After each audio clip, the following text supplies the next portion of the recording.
Audio lecture of World History Unit 8, 19th Century Society, which will include the agricultural and industrial revolutions.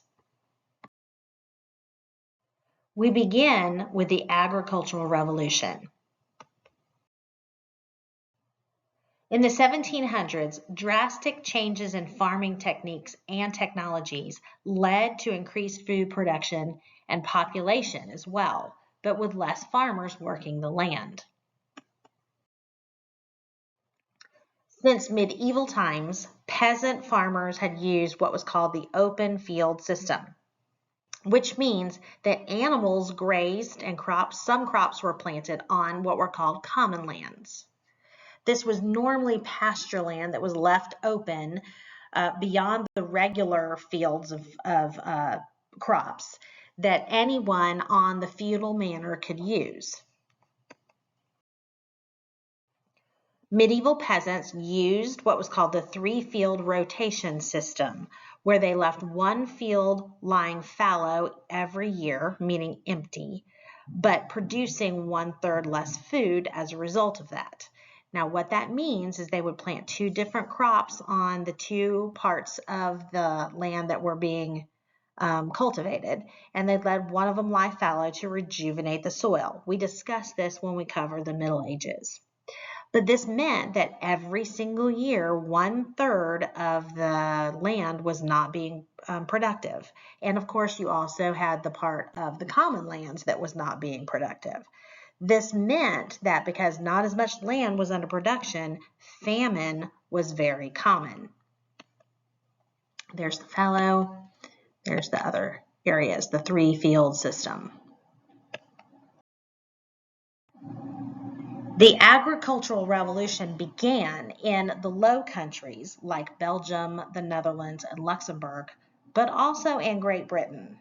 There are reasons why it began in these places first, and there is a direct connection between the agricultural revolution beginning in Britain leading to why this industrial revolution begins in Britain. We'll discuss that as we go through the slides.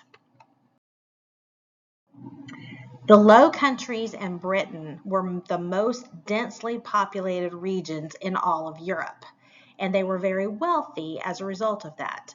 Wealth in these nations will allow them to use that investment capital to fund new technologies to bring more land under production. The farmers also needed to maximize farm output because of the high populations. They had to feed everyone, so they had to develop new innovations in order to bring more land under production so they could continue to feed the growing population. Now, the Dutch actually came up with some good ideas. They didn't have a lot of land. They had to drain swamps and those kinds of things to bring more land under production, to reclaim land. So they developed some of the earliest techniques that would then be learned by the British and be copied and even built upon by the British. The Dutch utilized crop rotation. They also utilized using manure as fertilizer, and also the enclosure of the common lands, getting rid of those common pasture lands and planting something in those lands, bringing more land under production for food. The Low Countries, it was said, are, quote, the mecca of foreign agricultural experts, meaning experts in agriculture came from all over the world to the Low Countries to learn. They came to see Dutch agriculture with their own eyes, to write about it, and to propagate its methods back in their own homelands. And that's exactly what the British will do. A British inventor who had been to the Low Countries and observed what they had been doing to bring more land into production comes back to England and invents a seed drill. His name is Jethro Tull, and the seed drill would allow for sowing crops in straight rows instead of seed being scattered without being put in straight rows and deep into the earth. If you scatter seed, you're more likely to have seed be eaten by birds and never be able to produce a crop.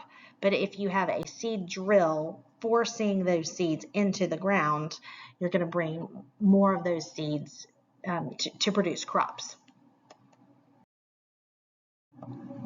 The English landowners also consolidated previously scattered pasture lands into compact fields that were enclosed by fences and hedges. This was known as the enclosure movement, just meaning enclosure of the common pasture lands. No longer would they be common pasture lands for anyone to use. Now they will become specific farms that will grow specific crops that could be taken to the marketplace. The open field system ultimately was replaced by the enclosure movement. Remember, the enclosure movement was done for the development of a market-oriented agricultural production. If they can bring more land under production, they can get more produce to the marketplace and make more profit.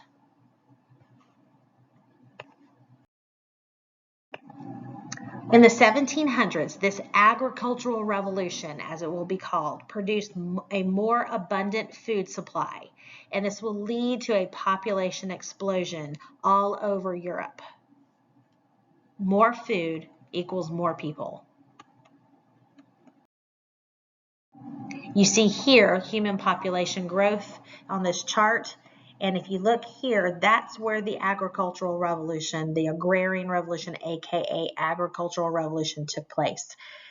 Starting in the 1700s through the 1800s, and you see the exponential growth that begins with the agrarian or agricultural revolution and just continues to grow from there. It truly changed the way people lived in Europe forever. Now, eventually, you would think that, there's only so much land, and eventually, if your population continues to grow, it will outgrow the amount of food that you can produce. Well, the reason we know this is because Thomas Malthus, a British philosopher, was the one to come up with this concept first. He's actually an economist and philosopher, and he wrote about this, and he said that the human population would inevitably surpass the food production. It wouldn't happen overnight. It would happen over a number of generations, but this would ultimately make famine and misery inevitable once again. And he said, in all societies, there is a constant effort towards an increase of population. This constant effort tends to subject the lower classes of the society to distress and to prevent any great permanent amelioration or improvement of their condition. And he argued that this had happened historically since the beginning of time. Now let's talk about the first industrial revolution. We're going to discuss the first industrial revolution and a transformation of society that is a byproduct of that first industrial revolution.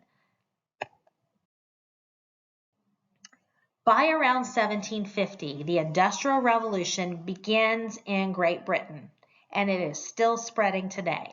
We're going to discuss on some of the following slides why Great Britain was the first to industrialize, and why they led the way as a result of that. First and foremost, Great Britain had favorable geographic conditions for the Industrial Revolution to begin. They had harbors. Since they're an island country, they have lots of harbors all around on all sides. They had abundant natural resources. Natural resources, for example, like coal. Coal will eventually be used as a power source for industry. They also had oil, and they had iron ore. Iron ore will be used to produce iron and eventually steel that can be used to make new machines, to build new factories, to build railroads, etc. Now, the Industrial Revolution actually begins with what sometimes is called the Proto-Industrial Revolution. also known as the putting out system. Sometimes it's called the cottage industry. When some of the smaller farmers were forced off of the farmlands because of the enclosure movement, they, from their small cottages in the countryside, would try to find any means of making a wage. Sometimes they would use a spinning wheel that they already had, and they would basically advertise that they would spin cloth for local textile merchants. So what ended up happening is some of those textile merchants would actually start purchasing larger quantities, like bulk quantities of the raw material, whether it be wool or cotton for the cloth. And they would have several cottagers, as they were called, where they would give each of those cottagers a portion of that raw material. They'd pay them a wage for them to spin that wool or cotton into thread. Then they would take the thread after paying the wage to them, and they would take it to another cottager who, say, might have a hand loom. They would produce some cloth out of the thread and be paid a wage for their piecework, as it was called.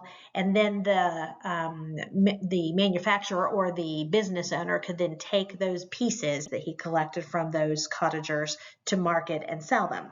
This was the beginning of the Industrial Revolution, but it really is proto-industrial revolution because we're not yet talking about mechanizing industry or creating the factory system, but that is the direction in which we are heading.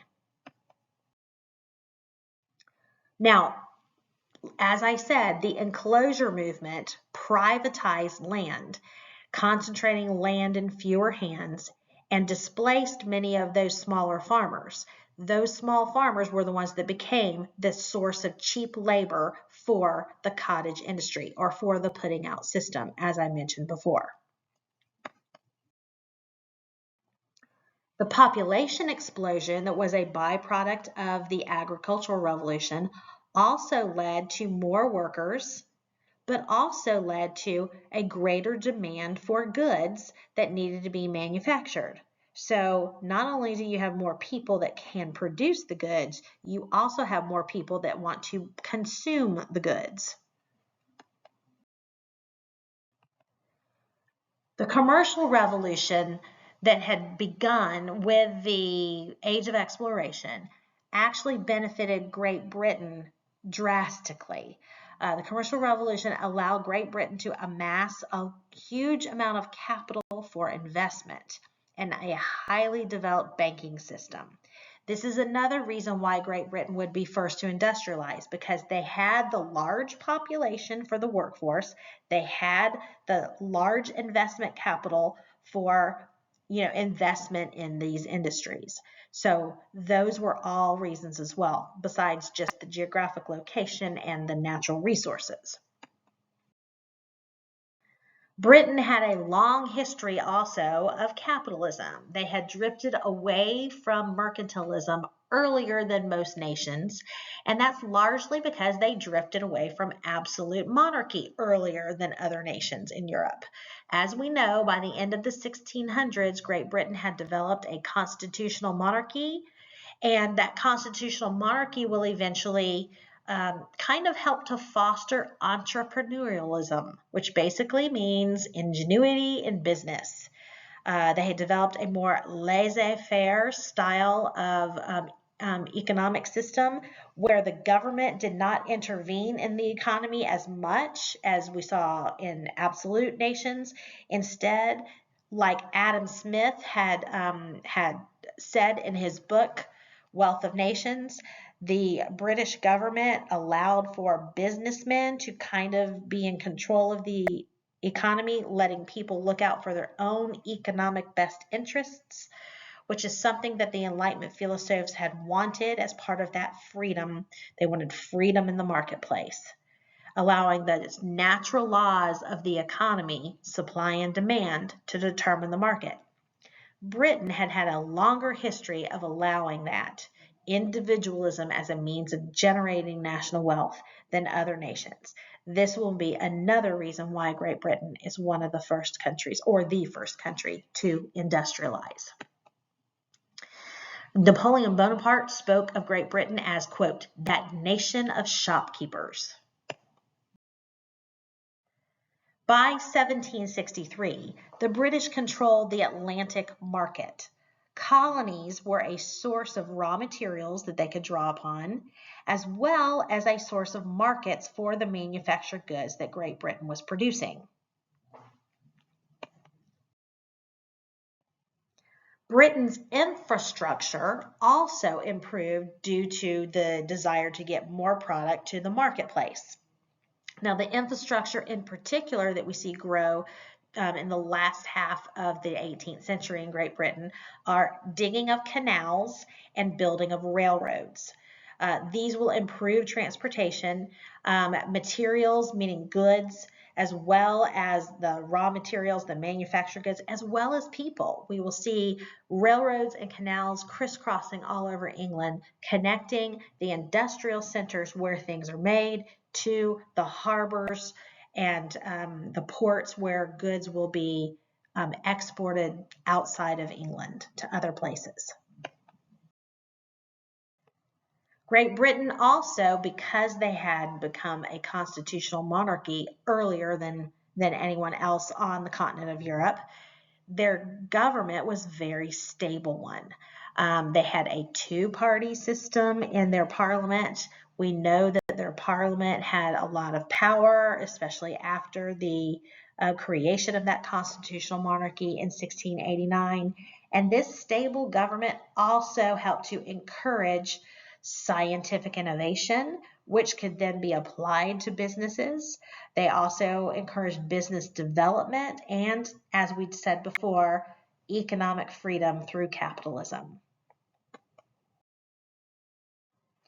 During the Industrial Revolution, the means of production of goods shifted eventually from hand tools in those cottage industries with the putting out system to more complex machines in larger factories in the middle of cities. This process happened largely due to the need for it. The demand for British goods got higher and higher, and eventually this fosters ingenuity. Businessmen who want to get more product to market more quickly come up with better ideas to get those products to market more quickly, which leads to more inventions, which leads to the creation of machines that can spin yarn or thread or weave cloth more quickly than with the smaller hand tools that you had before. This, of course, will create the factory system. Technology developed rapidly, and this, of course, allowed for production levels to increase dramatically and at lower costs.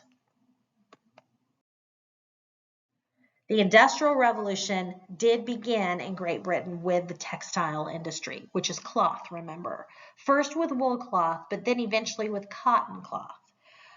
Britain's chief industry was textiles, and even though cotton did not grow well in Great Britain, it was too cold, they had access to a lot of the raw material, the cotton, from their colonial empire.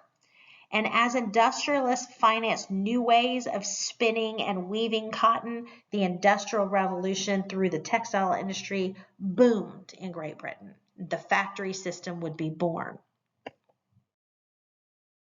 It all began with a lot of British inventors who they were merchants and businessmen themselves wanting to find a way to produce more textiles more quickly. So it starts, and each of these individuals will kind of build on the person's idea that came before him as well, kind of like we saw happen with the scientific revolution.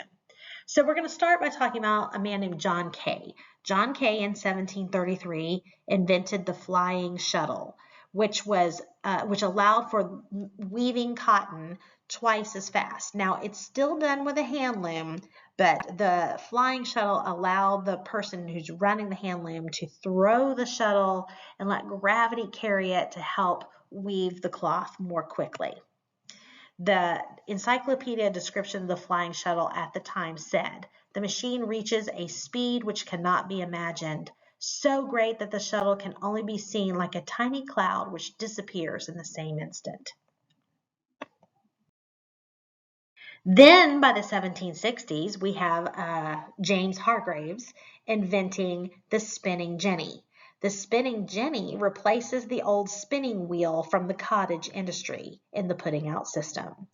Spinning wheel only allowed a person to spin one spool of thread at a time. James Hargreaves basically invented the spinning jenny, which allowed for dozens of spools of thread to be spun in the same amount of time it took somebody normally on a spinning wheel to spin one spool of thread. So that is going to exponentially increase the production of thread. Eventually, that's going to increase even more in 1769 when another British inventor, Richard Arkwright, sometimes known as the father of the Industrial Revolution, invented a new way to power the spinning jenny and others like it. He invented the water frame. Ultimately, the water frame used water power to help spin the thread. This, of course, meant that your machine needed to be somewhere near a natural water source with moving water. That moving water and the movement of the water produced hydroelectricity that can then be converted into power for a machine.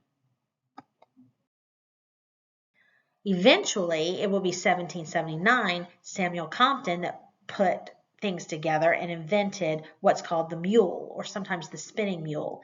He combined the spinning jenny and the water frame to produce a spinning machine powered by the water frame that was even more efficient than any that we had seen before. So you see what I'm saying, building blocks. Each inventor builds upon the ideas of the person who came before them to make it bigger and better. Eventually, we have Edmund Cartwright, who invents a machine to weave cloth as quickly as now the spinners are able to spin the thread. You know, they had to keep up with the spinning of the thread, which has now increased exponentially. So in 1785, Edmund Cartwright invented the power loom. This would apply the water power to the loom, the weaving machine, and increase production of cloth.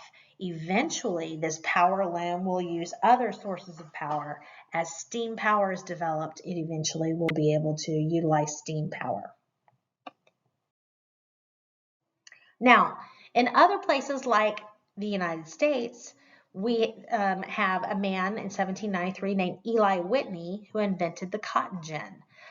The United States produced a lot of cotton, and we had a trade deal with the British. The British did have access to cotton in other parts of their empire, but we know that by, the late 1700s, the United States had wrenched itself free of British control.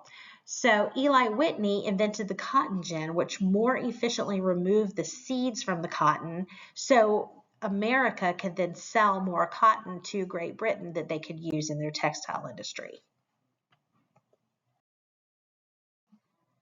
Powered machines enabled the rise of the factory system, bringing workers and machines together in one place, usually in cities, to maximize production.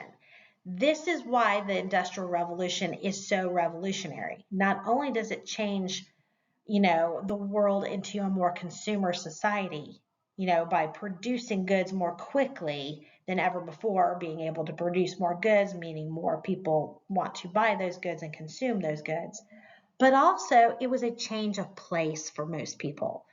Most people prior to the Industrial Revolution never really journeyed farther than maybe 10 miles from the place where they were born. This will change with the Industrial Revolution. People will be moving into the cities looking for work, especially those smaller farmers that were forced off of the lands because of the enclosure movement. But also transportation, when these new machines start being developed in the transportation industry to transport goods and people, we're going to see a change of place for people, and that will impact the world forever. British textile factories rose from producing 40 million billion yards of fabric in 1785 to over 2 billion yards of fabric per year in 1850. That is a lot of cloth, and that is a huge amount of growth in production. Now, eventually, even water and wind power, as well as, of course, animal and human power, was not going to be enough to keep up with the demand for goods. The textile industry could not have continued to grow using those existing energy sources, wind, water, animal, and human. So they had to come up with new ways to power these machines to keep up with the demand. So the Industrial Revolution was made possible by the transformation from wood burning to coal burning. Great Britain did not have a lot of wood to, a surplus of wood, if you will, to burn that could then be produced into power, that could power, could make steam and produce power. But they did have a lot of coal, and coal burned longer and more efficiently than wood did. Coal burning would ultimately allow for Great Britain to make the Industrial Revolution happen more quickly than we'd ever seen. Human and animal power were replaced by steam power because of coal burning. This, of course, would be applied to both transportation of goods and people and the manufacturing of those goods. These both were revolutionized by steam power. In 1769, James Watt patented the first steam engine. This will rapidly replace water power for machines in Great Britain. He managed to make it so this steam the steam that would be produced by burning coal would be captured in something and then be released in a controlled manner in order to power a machine. We also will see steam power being applied to transportation. It first was applied to boat transportation in 1807 by an American named Robert Fulton. Robert Fulton will apply James Watt's steam engine to his boat, producing the first steamboat that could transport people and goods up or down river, not having to worry about the currents or the wind.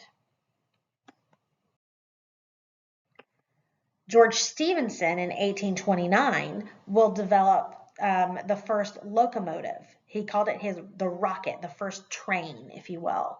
Steam power enabled inventors to build railroad locomotives, like I said, George Stephenson's rocket as the first train. And this will ultimately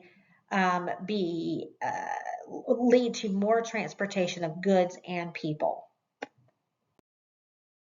For example, by 1830, a railway will have connected Liverpool and Manchester. The Liverpool-Manchester Railway opened, connecting England's great port city of Liverpool with its spinning and weaving center of industry in Manchester.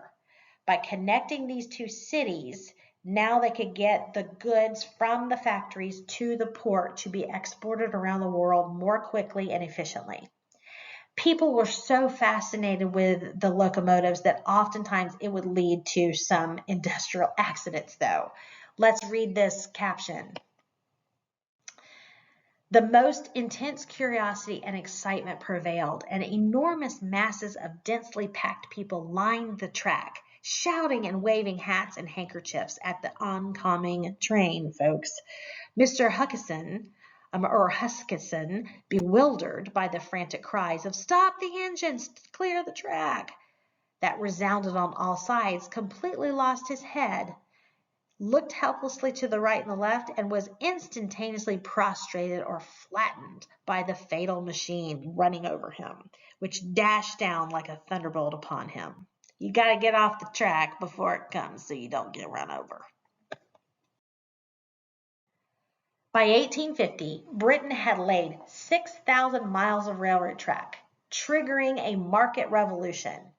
So now the interconnectivity of the producers that produce the products and the consumers who want the products, they're connected. We are able to get the product from the factory to the marketplace more efficiently, more quickly, which of course will help to help capitalism to grow and help industry to grow. Railroads will stimulate further industrial growth by reducing costs for shipping freight, as well as promoting leisure travel for people.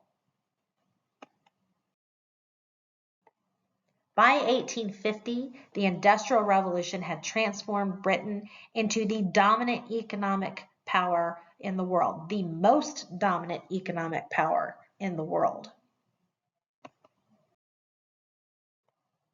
Britain, for example, manufactured half of the world's cotton textiles by 1850.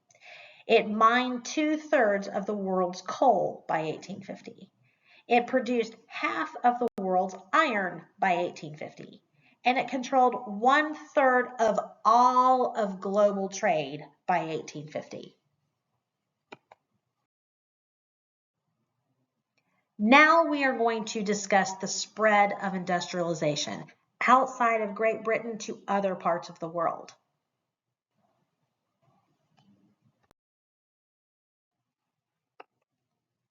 Other countries sought to copy Britain's miracle, as it was called, but the British carefully protected their technological advantages. They did not want to share that technology because they wanted others to purchase their goods instead. But eventually, it will leak out.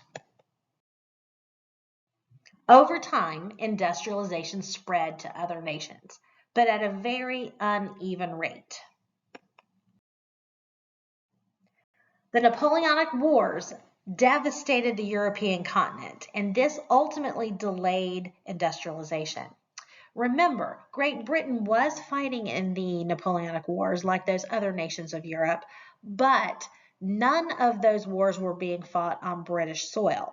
So while those wars were going on, Great Britain was manufacturing and the Industrial Revolution was growing. That industrial growth was stunted on the continent because they were busy fighting wars on their own soil for so many years. Other countries struggled to compete with inexpensive British imports. Protective tariffs helped that. Industrialization and infrastructure were required, and they also required enormous amounts of capital to do that. The government and private investors were forced to cooperate, and this was something that didn't happen as quickly in other nations as it did in Great Britain. Most other nations did not have governments that were as cooperative with the growth of capitalism, at least not until after the Napoleonic Wars were over for many of them. Countries had some advantages as they sought to industrialize, as we will see. Many European countries had already transitioned to the putting out system, but were kind of stuck in low gear with that cottage industry, the putting out system, because of the warfare going on. Nations could simply copy the advanced British technology over time. That's what will happen. Belgium and the US will closely follow this blueprint and eventually start to industrialize, being the next two big nations that will industrialize. Countries had strong governments that financially supported industrialization. This was more so in Western European nations like Belgium, like France, especially after the Napoleonic Wars with the constitutional monarchy that had been reestablished there, and even Prussia. By 1900, Britain, the United States, Belgium, France, Germany, which will become a centralized German nation by then, the Netherlands, and northern Italy and Japan were all industrial powers. That does not happen at the same rate in every country, however. Now let's talk a little bit about the social effects of the Industrial Revolution, because we've been talking a lot about the economic prosperity that came with it and those kinds of things, but we also need to look at the other side of the coin. There are some drawbacks for some segments of society. In particular, if you don't have a government that regulates the economy because they want to allow for free trade, they want to allow for the growth of capitalism. So if you don't have any kind of oversight on the development of factories and the working conditions and those kinds of things, you eventually can have some exploitation of the working class, poor working conditions, poor living conditions that are not addressed by the government if it's a truly free market economy. So eventually there will have to be some balance made with some social reforms. And so that's part of in response to the social effects caused by the Industrial Revolution. As we move through this unit, we'll continue to talk about that development. The Industrial Revolution caused significant changes in people's lives. This was surpassed only by the Neolithic Revolution back when we invented, agriculture from the first time, back around 8000 BC, which caused the settling of communities and the creation of civilization. This was probably the second most significant change in people's lives since that time.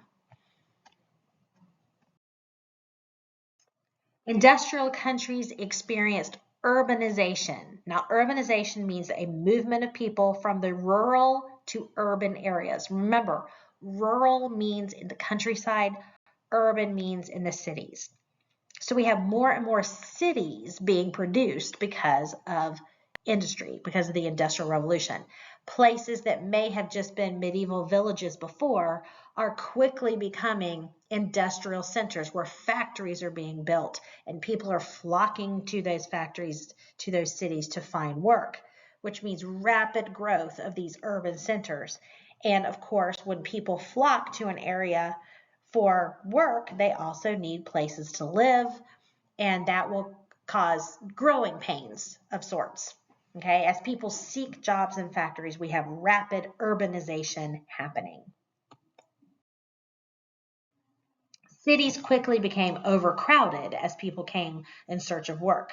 Sanitation would be a problem, pollution was a problem, and crime was also a concern for city governments. And those city governments were often unprepared to handle this rapid growth that happened. Factory workers ultimately lived in urban slums, while the wealthy lived in fine homes, and middle class increasingly moved to the suburbs. Those middle class folks were the factory owners, or they were the ones that ran the factories, like the managers. Whereas the regular working class, they lived in the cities in tenement structures and slums that would be erected fairly quickly. And since the government did not intervene in economic matters, laissez-faire, okay, they didn't have building codes, they didn't have a guaranteed minimum wage or any of those kinds of things. So oftentimes those workers were living in horrible conditions in slums that were very poorly built, and working in factories that were very poorly built with poor ventilation, and they were working exploitive hours. Over time, there would be more workers than there were jobs. And because there was no government regulation of pay, there was no minimum wage laws on the books, the supply and demand determined the wages. So if there are more workers than there are jobs, the amount of wages being paid because of that competition goes down. And if you didn't like it, you could leave, and there were 10 other people who would take that job or were willing to have a job rather than not have a job at all. This led to bad living and working conditions for the working class poor. even though the middle class folks that were the business owners and the business managers were actually doing better. They were the ones that were really making a name for themselves and wealth off of this industrial revolution. By 1850, urban planning and modern transportation allowed city conditions to start to improve, but it would be on a slow basis. It would take a long time before massive amounts of improvements were able to be made. But the second half of the 19th century, we do start seeing some improvement. Social reformer Edwin Chadwick advocated for improved sewage system for British cities. Before this, we had small medieval villages that overnight seemed to grow to industrial centers with, 1 million people living in them, and tenement structures going up. The sanitation that they had prior to that, the sewage systems they had prior to that, could not keep up with the amount of human waste that was being needed to be done away with. So ultimately, you'd have people throwing their waste into the streets, and the streets would be littered with that waste, which of course led to the spread of disease and those kinds of things. Edwin Chadwick advocated for improved sewage systems for Britain cities to be built at the cost of the government, ultimately, and that would eventually lead to not only better living conditions, but also less sickness. There were scientific discoveries going on at the same time showing that germs are what was causing diseases. And that was part of the scientific revolution that we discussed in a previous unit. And so you put these two things together and you eventually have some improvement being made. City planning would become an important thing moving forward. Edwin Chadwick wrote, in a sentence, low sanitary conditions of populations are everywhere the sources of irritations, of despair, of disorder, whilst high sanitary conditions are the sources of satisfaction, of political security, prosperity, order, and peace. So it would benefit the government to invest in sewage systems in British cities in order to keep crime at a minimum and to keep security and prosperity at a maximum.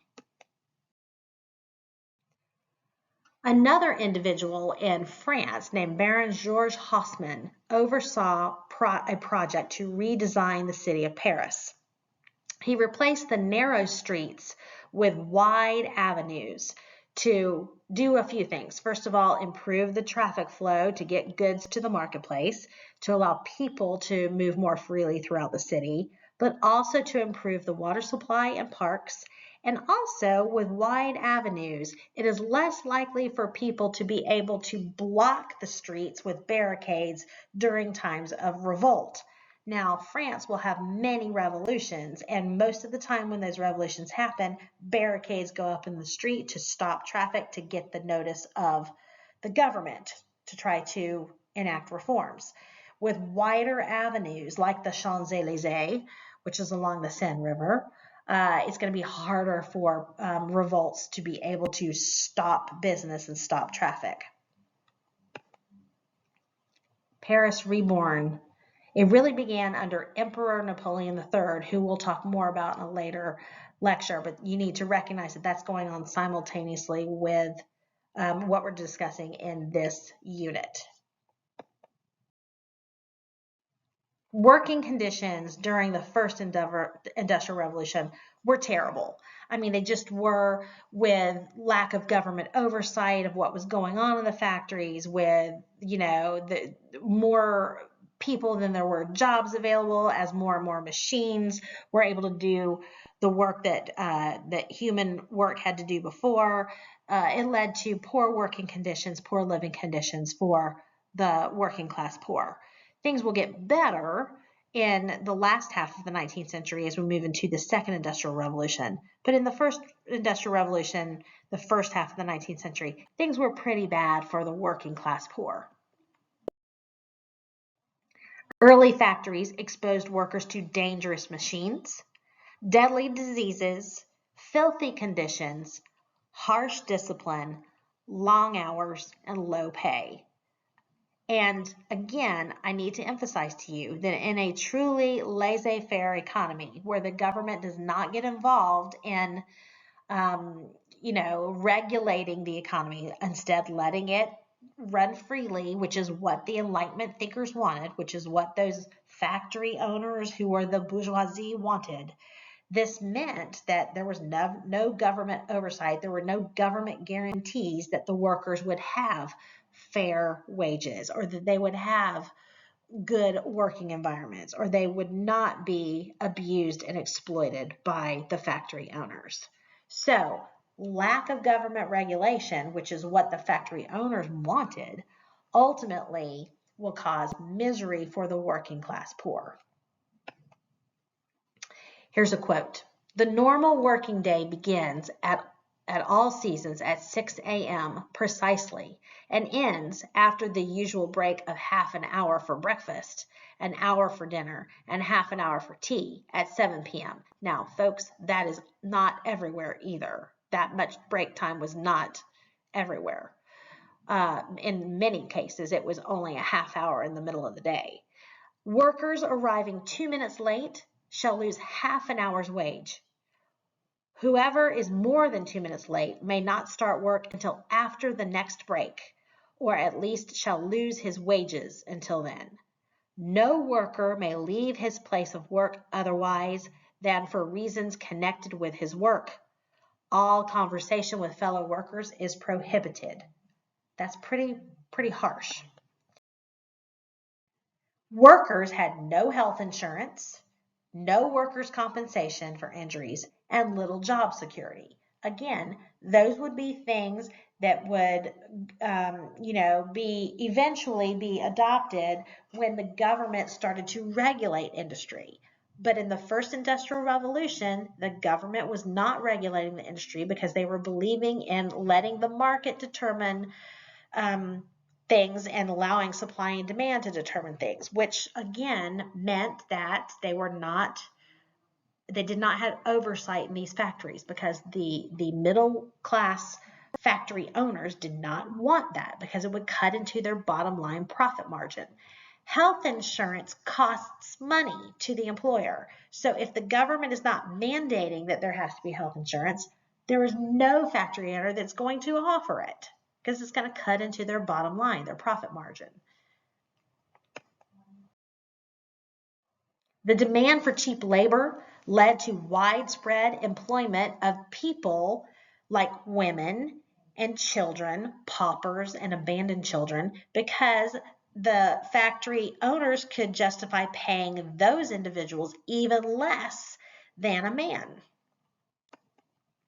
By 1788, 2 out of every 3 factory workers in England were children. 2/3 of the workers were children. The British Parliament finally sought to limit child labor with the Factory Act of 1833.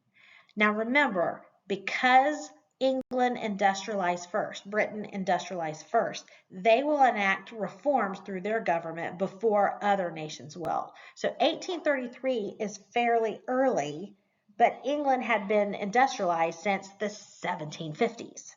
So we will not see things like factory acts limiting child labor in other parts of Europe until the second half of the 19th century, much later.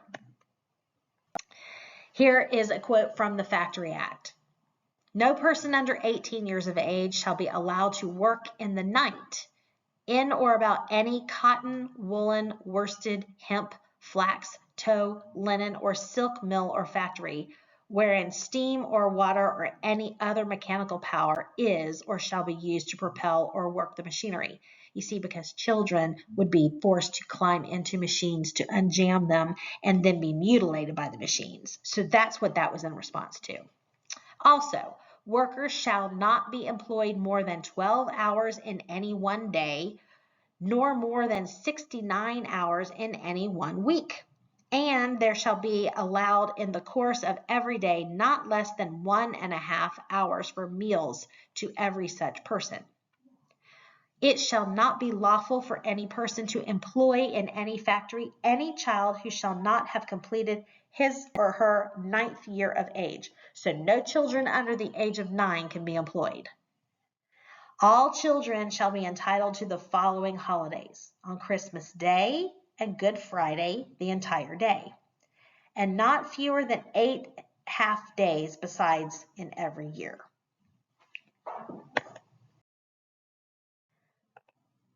The Industrial Revolution restructured social class throughout Europe. The traditional, social classes that we had prior to the Industrial Revolution, where you had nobles, middle class, and peasants, changes. The three main classes, upper, middle, and low, instead now are upper being the factory owners, the managers, the successful businessmen, the middle class being the businessmen and other officials that may not be complete factory owners, but could be smaller businessmen.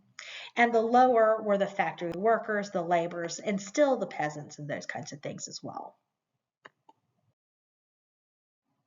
The working class included agricultural laborers like the peasants, as well as urban workers like the ones working in the factories. This will incorporate 80% of the population of Europe.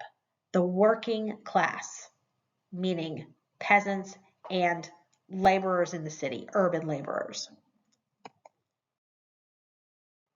By the 1830s, industrial nations saw significant increases in the standards of living, largely because the government started to have to get involved in reforming things and started to have oversight over some of these industries and cleaning up the cities, even for the poorest citizens.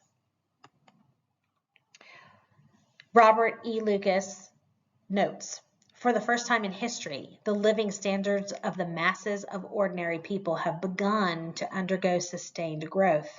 Nothing remotely like this economic behavior has happened before. Despite rising incomes, the gap between the rich and the poor increased, and that caused polarization of society, was very common in industrial countries. The gap between the haves and the have-nots grew wider and wider. The middle classes, really, which are the upper class now in this new industrial society, the bourgeoisie, the traditional middle class that are now the upper class, enjoyed unprecedented prosperity, political power, and leisure time. They may not have been noble by birth like those traditional nobility were. There were still some of those around, but they were mostly still living on their manors in the countryside. But the bourgeoisie, the upper middle class, the businessmen, started to enjoy unprecedented prosperity, as I said, and they were now the up-and-coming people, the nouveau riche, if you will, the newly rich. The haute bourgeoisie included wealthy bankers, merchants, and business people, as they were called. So bigger businessmen, if you will. And the petite bourgeoisie included smaller businessmen like shopkeepers, skilled artisans like blacksmiths and silversmiths that own their own shops, professional men like those who were managers in the factories or foremen in the factories, and of course the clergy was included in that as well. The middle class, which now represents the upper class, okay, represented less than 20% of industrialized society. The other 80% being the lower class, the working class, which included the peasantry. They only slowly supported reforms to the working class to be enacted by the government because, of course, it would cut into their bottom line. And as we know, especially in places like England, it will be these upper middle class folks that were the ones being elected into the seats of the House of Commons in Parliament. Only wealthy landowners could vote for the House of Commons. and landowners by this point meant businessmen as well. So they're going to elect people like themselves that are going to enact legislation that benefits them. But over time, because things got so bad, they had to respond to the needs for reform for the working class poor. Otherwise, they'd have a revolution on their hands. And that is part of, due to the growth of socialism. Okay, they were fearful of the growth of socialism. So if you can't beat them, join them, enact some social reforms in order to keep the growth of socialism in general at bay. We'll talk more about that in later slides. The upper class included captains of industry, big businessmen who headed bigger businesses. This new elite challenged the traditional aristocracy like the nobles. If you want to compare to something that you might be more familiar with in American society in the 1800s, people like the Rockefellers and Carnegie and J.P. Morgan, people like that, those are the upper class captains of industry. They started off as regular bourgeoisie and they rose to dominance by running large corporations. The first industrial revolution also redefined family life and gender roles. While farm families worked together, those living in the countryside, while they worked together, families in industrial cities that were working in the factories often separated. Parents and children left the home to go to work. Working class men and women typically worked outside the home in the industrial age. Women's wages were, of course, significantly lower than men's, however, because they were not considered equal in the workplace, just like they weren't considered equal in society.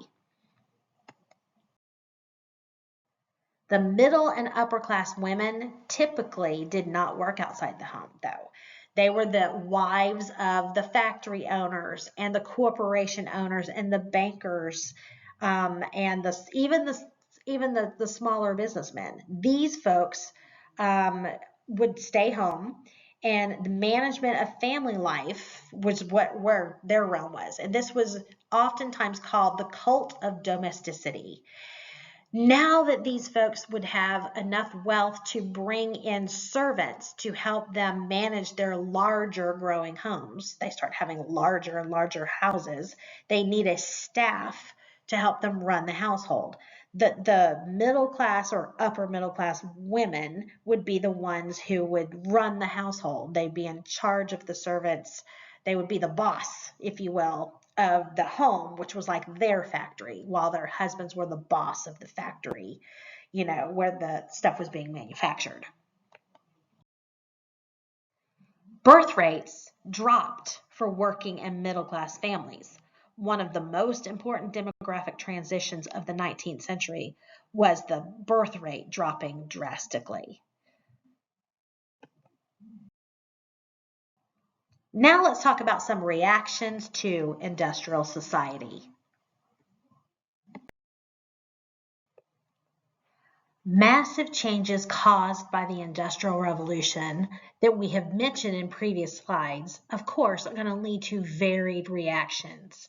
Some support all of the things that have happened in the Industrial Revolution, and some reject it. Some of the rejection of the economic and social conditions, especially on the part of the lower working classes.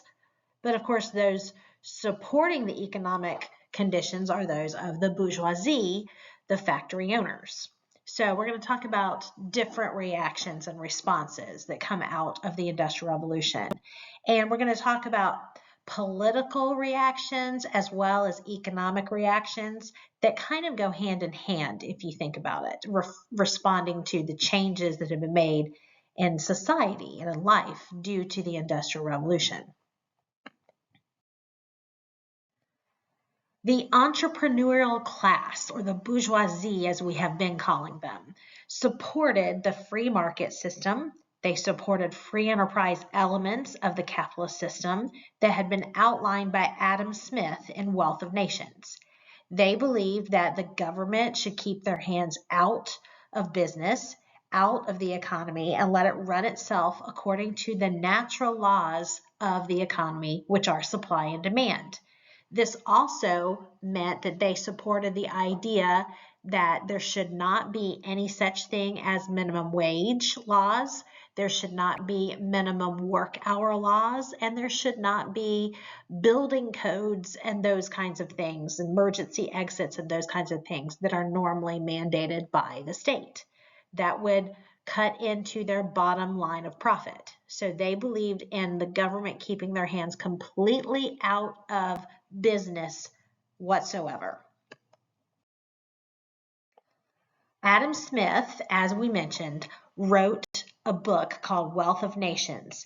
He is an Enlightenment philosopher that focuses on the economy. So he was alive and well and writing the same time period that Montesquieu and Diderot and Voltaire and others were writing. He focused primarily on the economy, and the Wealth of Nations book, published in 1776, becomes the basis of modern economic thought. Adam Smith believed that the government should follow what was called a laissez-faire policy of non-interference with the economy.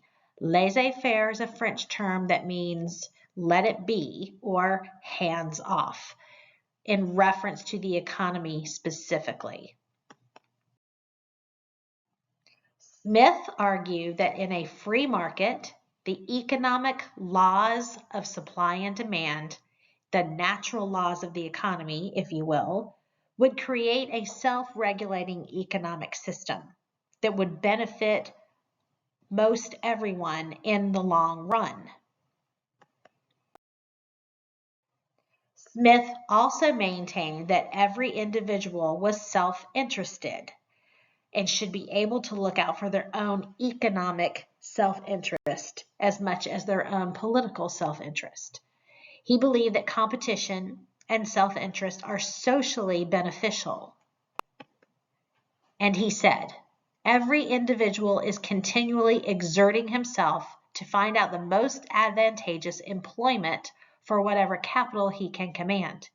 It is his own advantage, indeed, and not that of society which he has in his view. But the study of his own advantage naturally, or rather necessarily, leads him to prefer employment which is most advantageous to the society.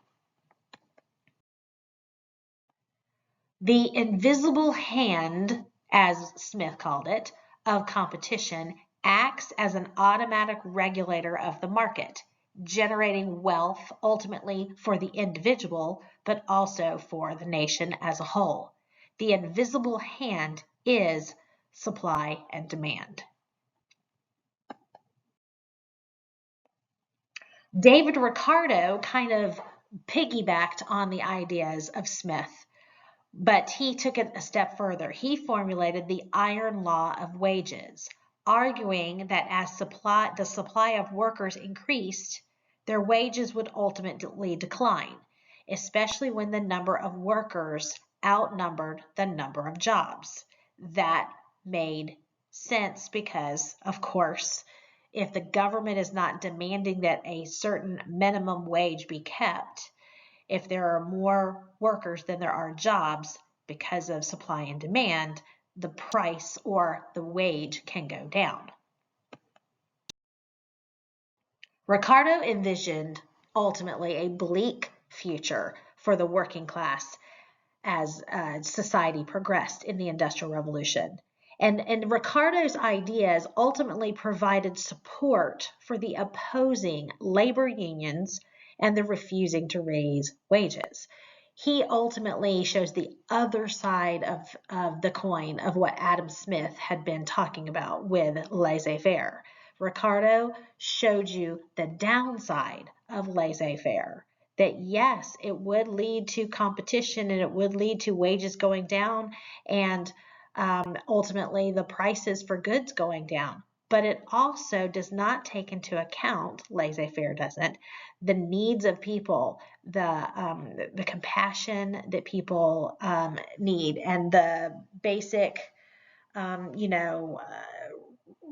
ideas of being good people in a good society.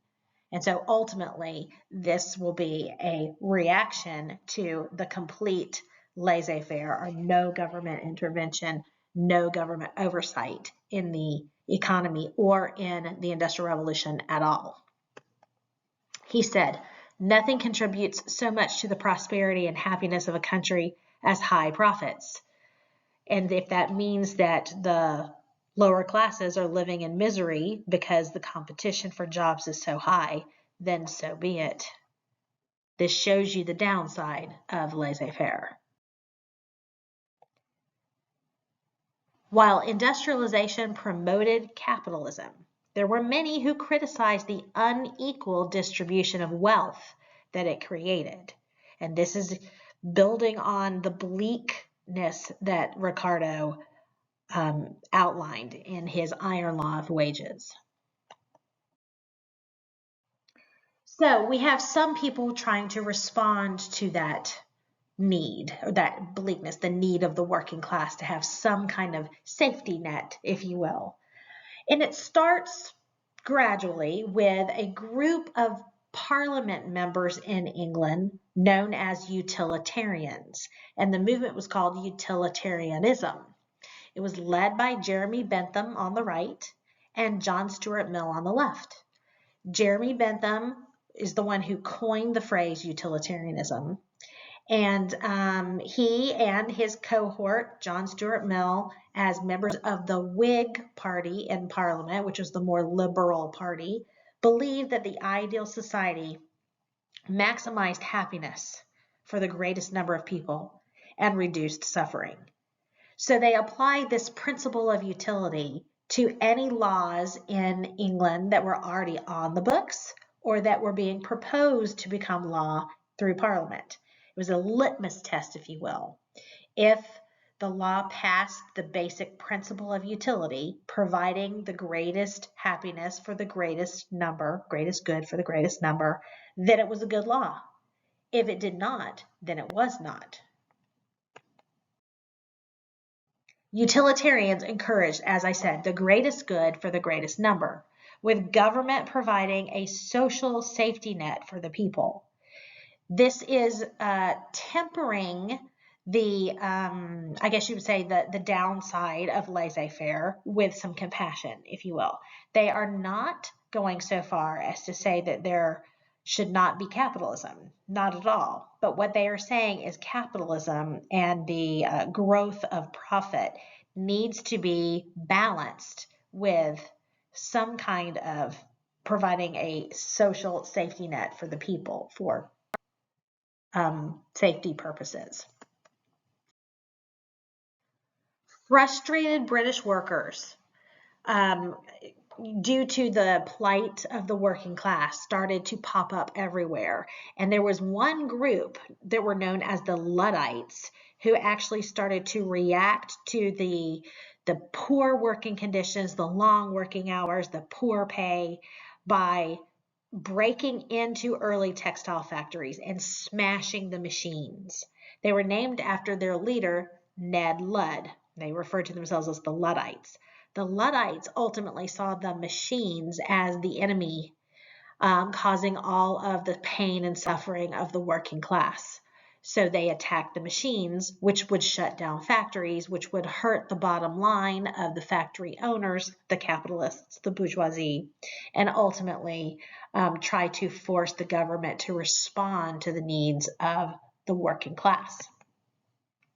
A letter sent to Huddersfield mill owner in 1812 by Ned Ludd said this: "Information has just been given that you are the owner of those detestable shearing frames," which is a machine, "and I have been asked by my men to give you a warning to pull them down. If they are not taken down by the end of next week, I shall send at least 200 men to destroy them. If you fire at my men, they have orders to murder you and burn all your houses. Go to your neighbors and inform them that the same fate awaits them if their frames are not taken down. Signed by the General of the Army, Ned Ludd. These are the first industrial terrorists, folks. These workers, frustrated that machines had replaced skilled workers, is why they are responding. They believe that the machines were forcing them to accept lower paying jobs in these factories when they did better handwork before. Many of these folks had once been part of guilds before the factory system began.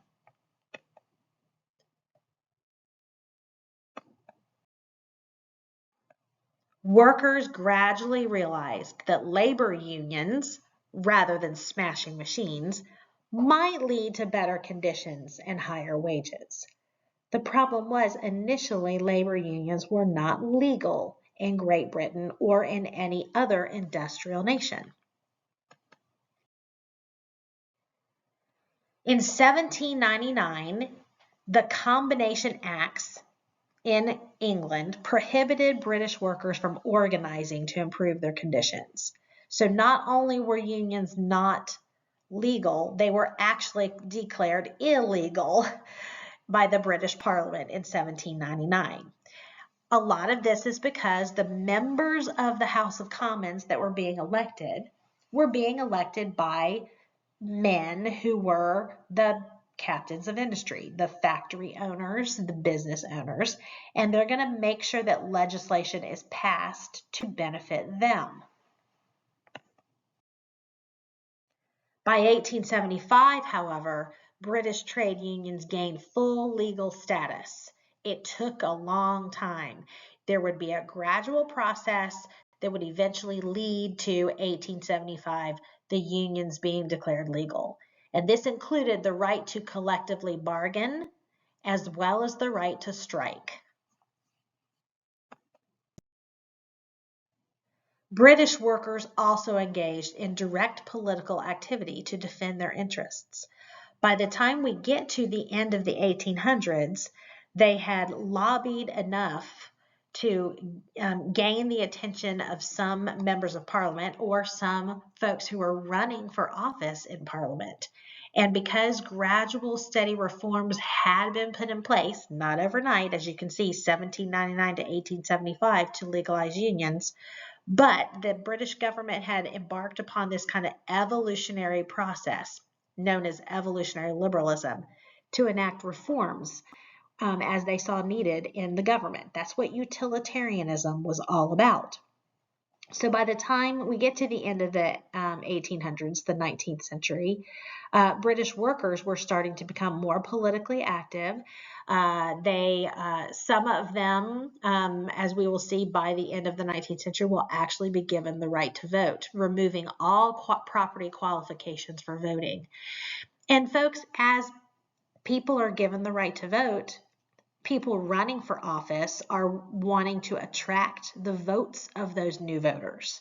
So they start to enact some social reforms within their political platforms to attract the votes of these lower classes that have been given the vote. So what ends up happening is instead of there being, a massive proletariat revolution, as Marx declares would happen inevitably, which we'll talk about in a later slide, instead of that, what we see happening in England is slow and steady reform, enacting some socialism mixed with classical liberalism into the government. And ultimately, there was no need for a proletariat or workers' revolution because of the reforms that had been put in place over a period of a century. We'll talk more about this as we move into later slides in this lecture. The working class, however, lacked political power for the most part in Great Britain until that end of the 19th century because they didn't own land. The voting rights, as I said before, were tied to land ownership, and of course that also meant business ownership. But over time, because they had the numbers, they will gradually be given that right to vote. But like I say, it doesn't happen until later. I'm kind of looking ahead here. By 1836, a movement called the Chartist movement started to push for these voting rights for the working class poor. They wanted universal male suffrage, meaning that all men should have the right to vote, whether they own property or not. This Chartist movement was hoping to force politicians to respond to the working class demands. These are some of the things that were in the Great Charter. That's why it's called the Chartist movement. A vote for every man 21 years of age and older. The secret ballot, so they could not be persuaded by anybody else to vote a certain way, including their bosses. No property qualifications for members of parliament, meaning people could run for office whether or not they owned property. Payment of members of parliament, that was a biggie because most of the people who ran for seats in parliament were wealthy because they didn't get paid while they were working in parliament. So they wanted payment for members of parliament, so then perhaps more people could afford, if you will, to make politics their business. Equal constituencies, the same amount of representation for the same number of electors, meaning they wanted to redistribute the number of votes based on population growth, taking into account the growth of population in certain areas because of the Industrial Revolution. And of course, annual parliamentary elections. Well, that would be a lot. Every year having new elections, that would be a lot. But still, these are some of the things that the Chartist movement wanted. And the Great Charter was like a big, a big petition, if you will, that went all around England, and then they would present it to Parliament to vote upon in 1836. Now, this is still early in the 19th century, so I don't think I'm giving away a big story by telling you that Parliament will reject the Great Charter ultimately. But what's important to know is that one by one, at least for the most part, by the end of the 19th century, taking about 60 years, most all of these demands were met, but rather than all at one time, one by one, through a kind of evolutionary process. That's why we refer to the British government as having evolutionary liberalism. Britain will eventually, as part of this evolutionary liberalism, start to lower property qualifications by passing a series of reform bills. There was one that was in the 1830s, even though it wasn't everything that the Chartists wanted. But then there's another reform bill in 1867 that extended suffrage to most urban workers, meaning giving them the vote. It's still not universal male suffrage, all males get the vote, but it is a step in the right direction. And eventually, because the urban workers, meaning the folks living in the cities, working in the factories, now had the right to vote, this meant that those people running for Parliament needed to make sure that their political platforms had some kind of social reforms, meaning things like better wages, guaranteed wages, better work hours, better working conditions, those kinds of socialistic ideas in their political platforms in order to get elected. This is why, even though socialism in its purest form does not ever really take hold in Western governments, we do see that all political parties become a little bit socialist, just to different degrees, in order to get the votes of the working class as they are given those votes. Okay. In addition to voting rights, many industrial countries will eventually establish a free public education system. This will provide economic opportunity to more, plus create a cadre of informed voters that would be able to make better political decisions. This was a step in the right direction and towards a more modern industrialized world like we have today. In the early 1800s, socialism developed in opposition to laissez-faire practices. Some of what we mentioned in the previous slides about that evolutionary reform process that happened in the British government is in response to the rise of socialism. Socialism developed in opposition, as I said, to laissez-faire practices, combating economic inequalities of the industrial society. Socialism developed as a challenge to traditional classical liberalism, which was based on Enlightenment ideals like laissez-faire, because they wanted to point out that complete laissez-faire was not adhering to the needs of the many. It was not promoting the greatest happiness for the greatest number. So here is your social ladder with the bourgeoisie now at the top, the petite bourgeoisie in the middle, meaning the smaller businessmen, the big corporations up at the top, the smaller businessmen and managers in the middle, bankers and those kinds of things too, and then the working class poor at the bottom. Upper class, middle class, lower class. Many forms of socialism, because there's more than one form of socialism, include the idea of government planning of the economy. This was especially popular among the working class. In particular, they wanted the government to make sure that the factory owners could guarantee a fair living wage with fair working hours in a safe work environment. Utopian socialists, as one group is called, advocated social and economic planning to create perfect utopian societies based on cooperation rather than on competition. They are now referred to as utopian socialists by other socialists, largely because their ideas were very pie in the sky idealism. Cooperation rather than competition was not very, it's not going to happen. It's not based in reality. So that's why oftentimes they're referred to as utopian socialists. Who are some of these utopian socialists?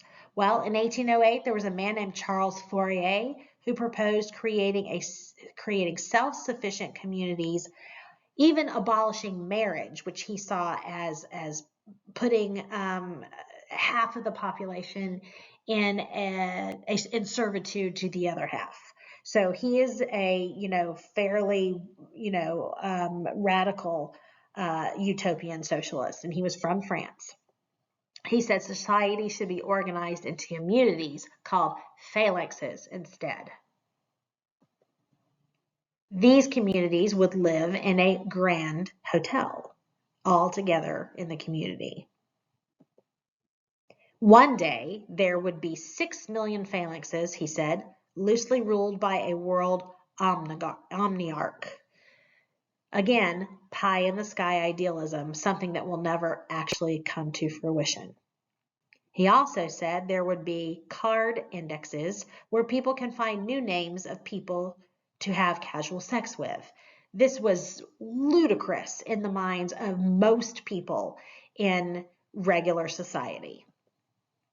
For those men unable to find sexual partners, he said, fairies would take them away and cure them of their problems. I mean, come on. Now, there's other utopian socialists who actually had their feet on the ground a little bit more than Charles Fourier.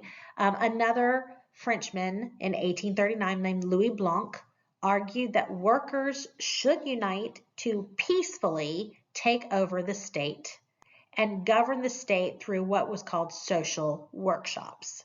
Now, he was not talking about a violent revolutionary overthrow of the government, of the bourgeoisie, but he was talking about the workers governing society through social workshops.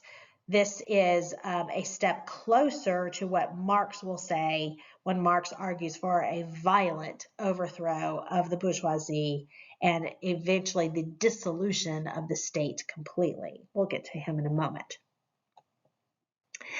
He says, from each according to his abilities, to each according to his needs.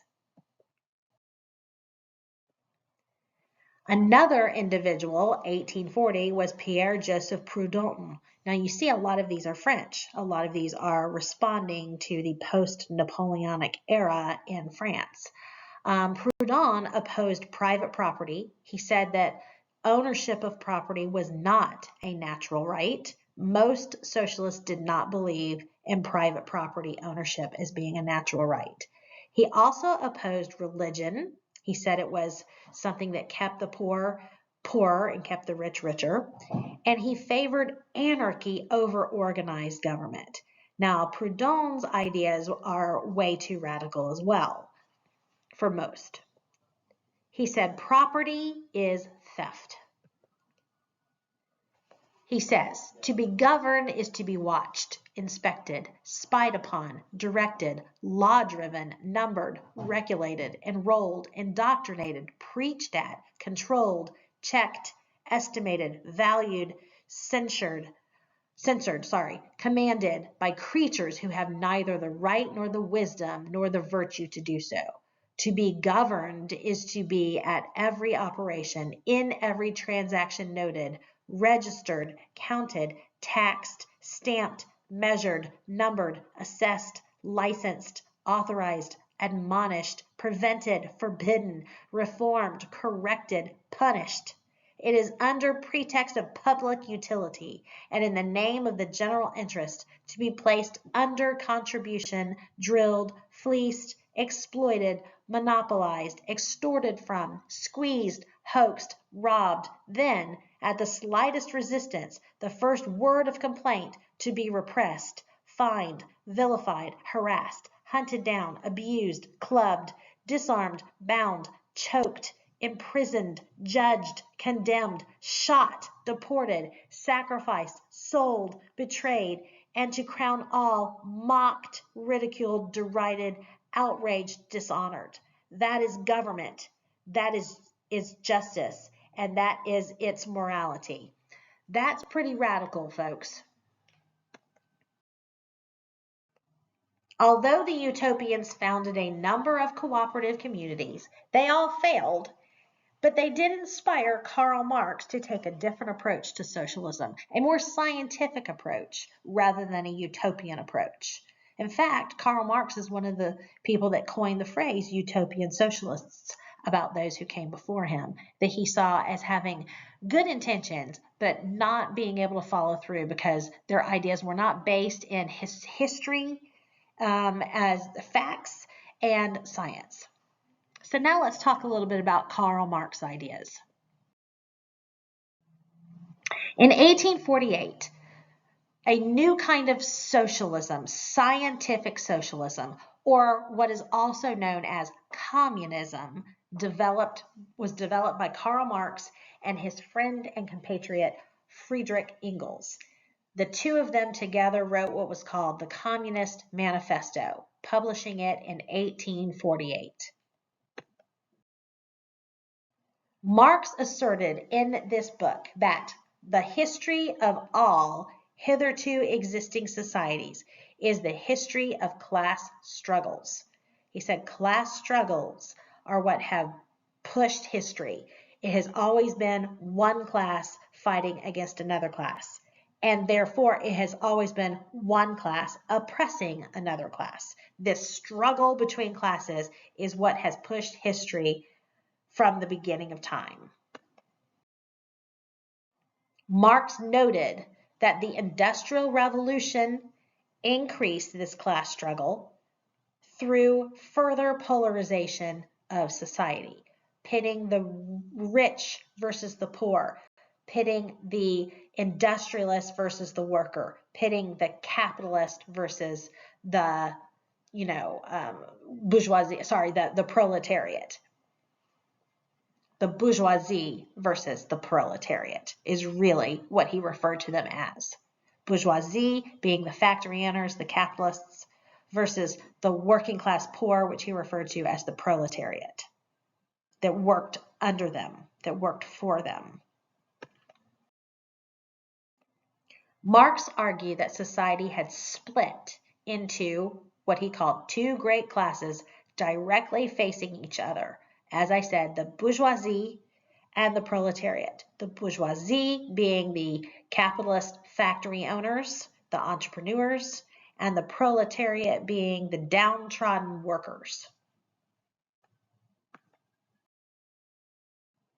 Marx predicted a violent class struggle between the bourgeoisie and the proletariat would lead to the dictatorship of the proletariat. Ultimately, he said the proletariat would rise up against the bourgeoisie. Eventually, he argued that it was inevitable because they were so oppressed, because they were so exploited by the capitalist system fostered by the bourgeoisie and made worse due to the Industrial Revolution. The Industrial Revolution pitted these two classes against one another and ultimately led to this standoff that would inevitably happen. Why would the proletariat finally react? Marx argued that ultimately the proletariat or the workers would grow weary of the exploitation because their work is what gave the products that the capitalists sold in the marketplace their value. This is the best way to explain it in the most simple terms. It was known as the labor theory of value. Say you have wood that is, in a tree. This wood that the tree is, only has potential value when it is just wood. It has potential value because it has the potential to be made into something useful. But it is the worker who applies his labor to the wood that makes it into, say, a chair, that makes it a useful item that then has value to be sold in the marketplace. So there is a direct connection between the labor applied to the wood, okay, and the value that the product now has. And Marx argued that the proletariat, their labor is what gave every product the value that, was converted into profits in the marketplace. He argued that the bourgeoisie performed no labor to make the product's value, that they stole that surplus value from the workers by paying them only a very, very small portion of the profit that was made from their labor. He argued that the proletariat would eventually grow weary of this exploitation of capitalism and ultimately overthrow the bourgeoisie. But he also argued that this would be the last time a class struggle would happen, that ultimately that dictatorship of the proletariat would create communities where all were given what they needed based on their needs and their abilities, that everyone would live in common, and that ultimately classes would be destroyed. Classes that pitting against each other would be destroyed. Once everyone was of the same class, or there were no classes at all, rather, then there would be no need for a state government. The state itself would disappear. This, he argued, would be a worldwide movement and would unite the globe all together into one community. This is what he said: let the ruling classes tremble at a communist revolution. The proletarians, the workers, have nothing to lose but their chains. They have a world to win. Working men of all countries unite. Now, as we can see, the ideas of Marx, this inevitable proletariat revolution that will be a worldwide conflict that will eventually destroy classes, and therefore, by destroying private property ownership, they will destroy classes, level all people into one level, and then therefore the state will disappear. We know that this never has happened. But because of these ideas and the response of governments to fear that these ideas could take place, we start seeing some governments enacting reforms that they may not have been willing to enact before. So even though a proletariat revolution has never fully happened, ultimately it will change politics forever. Another thing I need to let you guys know is that the revolution, the communist revolution that happens eventually in Russia, is not really fully what Marx argued was going to happen. So that's what I mean when I say what Marx said was going to happen has never really happened. Because what happens instead in Russia is the Communist Party revolts.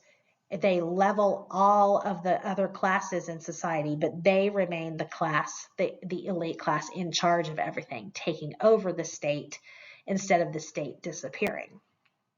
We'll talk more about that when we get to the Russian Revolution and the communist Soviet Union. Communists have no class, it says.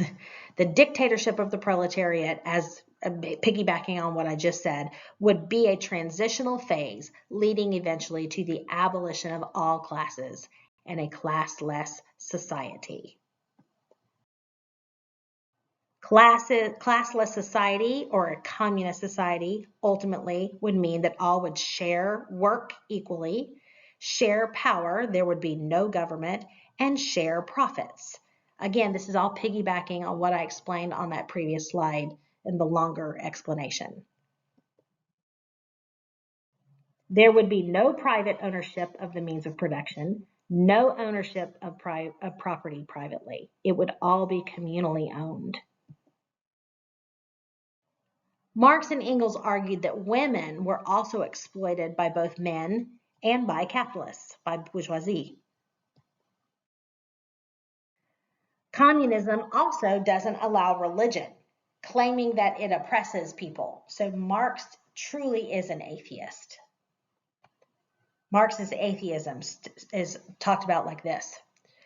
Religious suffering is at one and the same time the expression of real suffering and a protest against real suffering. Religion is the sigh of the oppressed creature, the heart of a heartless world, and the soul of soulless conditions. It is the opium of the people. Now, in the 1900s, like I said, some nations tried to adopt some Marxist ideas.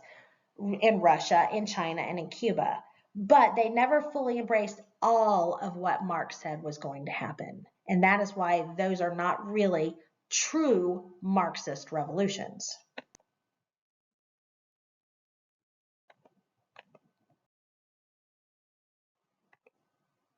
Now let's talk about the Second Industrial Revolution. In the 1870s, the Second Industrial Revolution began in Britain, of course, because the first one began there. And it was focused on basically kind of improving where the things that they started with in the first Industrial Revolution. It focused on the production of steel, the production of chemicals that could be used in industry, and also in improved transportation, even beyond what they had accomplished in the first Industrial Revolution, as well as improved communication. The Bessemer process allowed for the increased steel production while reducing the costs.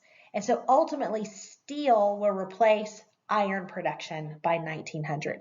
Steel was stronger, it was lighter, it was easier to make, and it was more efficient to make with this Bessemer process, which burned out the impurities, smelting iron, turning it into steel. Germany led the expansion of the chemical industry. Things like soaps, dyes, fertilizers, and explosives that we will see be used more as we approach World War I. Coal and steam gave way to new forms to power things like electricity, oil, and gasoline in the Second Industrial Revolution.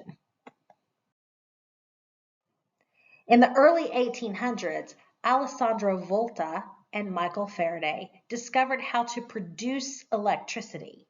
The dynamo was the first electrical generator. Eventually, in 1879, an American inventor, Thomas Edison, developed the first light bulb. Electricity lit homes and powered factories and streetcars. No more steam power, now electric power. It was cleaner, it was more efficient, and safer, to not catch on fire as easily as the steam-powered machines would. We also have changes in communication, like I said. In 1876, Alexander Graham Bell, another American inventor, invented the telephone. Quickly, this became an essential part of modern life, connecting people through communication across great distances. Supposedly his first words in the telephone were, "Mr. Watson, come here, I want to see you." That was his partner. In 1895, building on what Bell had started with the telephone, a man named Guglielmo Marconi sent radio signals directly through the air, and in 1906, just 9 years later, the first voice broadcast over radio waves occurred. This will change communication forever. Now, not only because telephone needed wires to transfer the voice, through the radio signals, the radio waves, you don't have to have wires laying everywhere.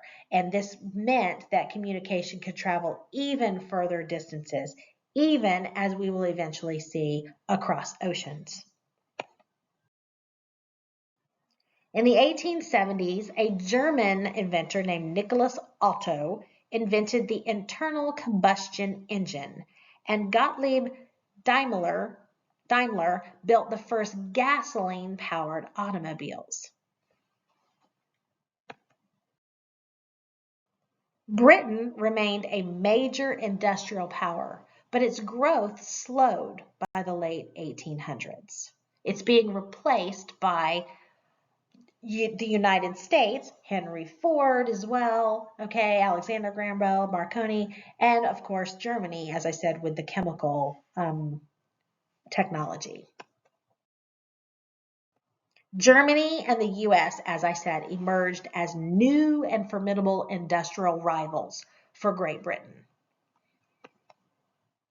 Here you go, showing you how, relative levels of industrialization for the first, between 1750, the first industrial revolution, and 1900 with the second one. You see how it's going to grow greatly for Germany and the United States as we are nearing 1900. And after 1900, they will catch up even more. They will eventually surpass Great Britain. The wealth gap between industrial and non-industrial nations grew during the Second Industrial Revolution. And this will lead to another phenomenon, new imperialism, that we'll talk more about in a later unit. The darkest blue countries on the map here are the most industrialized nations today, and the lighter ones are less industrialized. You can see that the darker industrialized countries are the ones that dominate society globally still to this very day. The US is the most industrial country and has the average household income of $54,462. The Congo is the least industrial country and has an average household income of $231. Annual meaning over a year's period, folks. As wages increased, more defined gender roles emerged in industrial societies. Women now are becoming less likely to work outside the home because the machines, as they get bigger and better with new technology, replace workers, even more workers in the factories. And women now are not being used as much in the factories as they were during the first industrial revolution. Now let's talk a little bit about how this will lead to the emergence of a global economy. Industrialization fundamentally altered the production of goods around the world over the course of the 18th and 19th centuries. And we'll be talking about the impact of that even more as we go into the next several units in this course. So we're not done talking about the impact of industrialization when we finish this unit. New global trade and the production patterns emerged, integrating the global economy. Industrialists sought raw materials and markets, raw materials to make goods and markets to sell their goods. And this will lead to industrialized nations looking to create colonies, take control over other parts of the world that had the raw materials that they needed, creating colonies that they could exploit for natural resources and then also could use as markets for their goods to sell their goods to later. This is what's going to lead to the new imperialism movement, a new wave of imperialism in the 19th century that we will discuss in a later unit. Middle Eastern and Asian countries continue to produce manufactured goods, but their share in global manufacturing declined because most of their manufactured goods in the Middle East and in Asian countries were not done with the factory system. They were still done by hand. And so where the Middle East and Asian countries had dominated trade, world trade, back in the Middle Ages, that will be changed as we move into the industrial world. Industrialized countries with wealth, natural resources, and government support became the economic, military, and political powers in the world as we approach the 20th century and World War I. Merchants and companies based in Europe and the US became dominant parts of the global economy.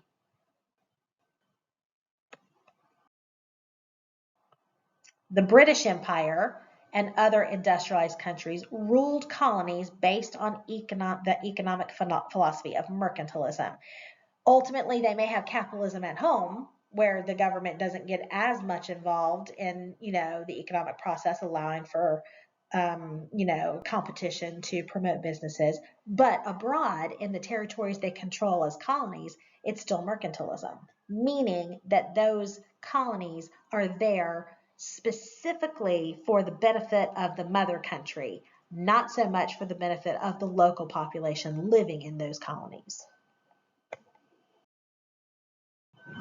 Mercantilist policies forced colonies to supply raw materials, sometimes serve as markets to buy manufactured goods, and to pay taxes to the mother country as well. Very much exploited, as we will see as we get more into that in a later unit. You see here, the mother country colonies are like the servants for the mother country, providing gold and silver, foodstuffs, raw materials for the mother country that is being served by the colonies. The need for raw materials and food for a growing population in Europe led to the growth of export economies around the world. These export economies specialized in producing natural resources. The profits from the raw materials were used also to purchase finished goods from the mother country. So still, like I said, the colonies are not really making profits for themselves so much as they are making profits for the mother country. Desired raw materials included, especially after the Second Industrial Revolution, included oil, iron and other metals, coal, cotton, rubber, especially after automobiles were made. Rubber could be used, of course, for tires, palm oil as a power source, sugar, wheat, meat, guano, and fruit. The need for specialized and limited metals for industrial production and as forms of wealth led to development of extensive mining centers around the world as well. Mining centers included copper mines in Mexico and gold and diamond mines in South Africa. We'll discuss more about the exploitation of Africa in a later unit, that new imperialism unit. So to be continued on some of this. Cotton that was grown in South Asia, Egypt, the Caribbean, and North America was exported to Europe, especially to Great Britain, since Great Britain had such a large textile industry. Palm oil was produced in sub-Saharan Africa and was exported to European countries. Fact: palm oil could be used for cooking, it could be used as a lubricating agent in industrial machines, and it could be used in soap and as a power source. Latin America, India, parts of Asia, and Africa all became dependent on the production of single cash crops. They are sometimes referred to as banana republics because of the supplying things like cash crops, like bananas, to the mother countries.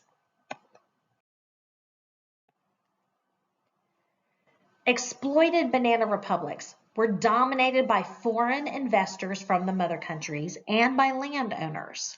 Most people in these areas were poor and internal markets struggled ultimately, and instead benefiting the mother country only. So most all of these colonies were exploited for the benefit of the mother country rather than for the benefit of the local population living in the colony.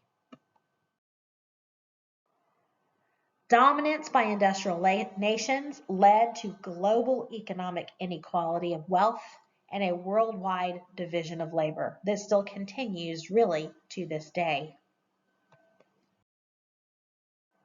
Workers in European colonies supplied raw materials, and European workers produced manufactured goods. To facilitate investments in other countries, wealthy financiers developed and expanded various financial institutions. So more banking, even big super banks, would be created to help fund these ventures. The ideological inspiration for economic changes coincided with the development of capitalism associated with Adam Smith.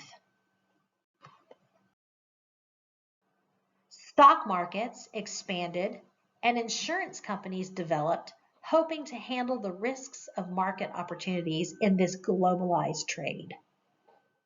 A more modern idea of doing business.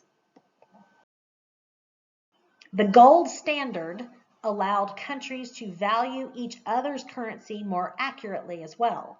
If you're doing globalized trade, if all of the currencies are based in gold, it makes trade easier between nations. Money in circulation determined by the national gold reserves is what you mean by the gold standard. Limited liability corporations meant investors were responsible for a company's debt and losses equal only to their investment. However much percentage of investment you put in, you're responsible for that percentage of the company's debts and losses, as well as for that percentage of the company's gains. The global nature of trade and production contributed to the proliferation of large-scale transnational businesses as we move into the 20th century.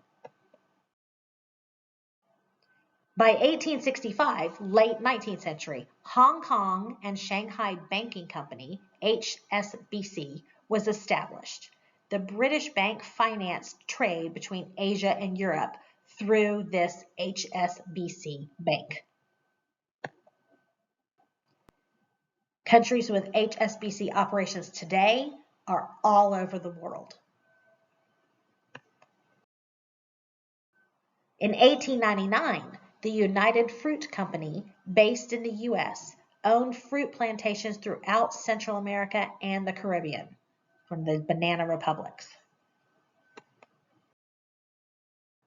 Industrial countries encouraged changes in transportation and communication, establishing railroads, the use of steamships, telegraphs, and canals throughout those colonies that they are taking over to exploit for the natural resources.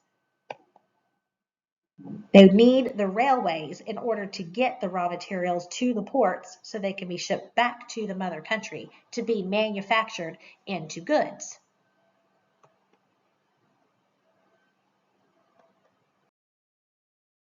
Steamboats made previously inaccessible parts of the world more accessible, and canals made travel times quicker. This is one of the reasons why in the 19th century, with new imperialism, not just the coastline of Africa was explored like it had been earlier in the first wave of imperialism or old imperialism in the late 14 and early 1500s, but they could penetrate deeper into the interior of Africa by taking a steamboat and going upriver into the interior. By 1869, the Suez Canal was completed in Egypt between the Mediterranean Sea and the Red Sea.